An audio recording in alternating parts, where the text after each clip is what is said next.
La neutralité carbone est désormais gravée dans le marbre européen. La Commission européenne a présenté ce mercredi son projet de loi climat.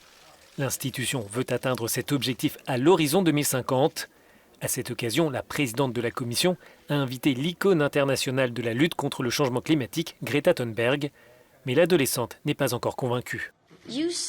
Vous avez dit qu'il s'agissait d'une menace existentielle. Il faut maintenant prouver que vous le pensez. Sinon, c'est une capitulation.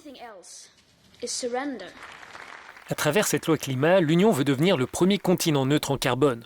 Le vice-président de la Commission dit comprendre les critiques de Greta Thunberg, mais assure qu'il partage les mêmes intentions. Nous avons les mêmes objectifs. Elle a apparemment plus d'ambition, ou elle pense que nous n'y arriverons pas, mais je pense que nous pouvons le faire, et là-dessus, nous ne sommes pas d'accord, et ce n'est pas un problème. Mais le projet est loin de convaincre les ONG. Pour les organisations environnementales, ces propositions manquent d'ambition.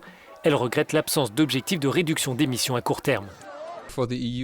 Pour que l'Union remplisse ses engagements et limite la hausse des températures à 1,5 degré, il faudrait au minimum réduire les émissions de gaz à effet de serre de 65% d'ici 2030.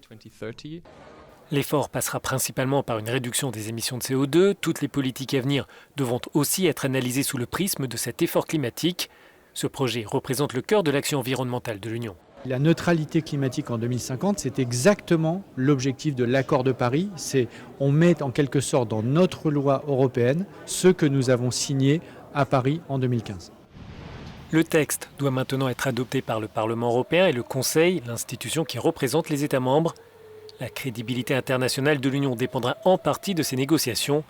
L'enjeu est de savoir si les 27 arriveront avec de nouveaux objectifs lors de la prochaine conférence sur le climat prévue à la fin de l'année à Glasgow.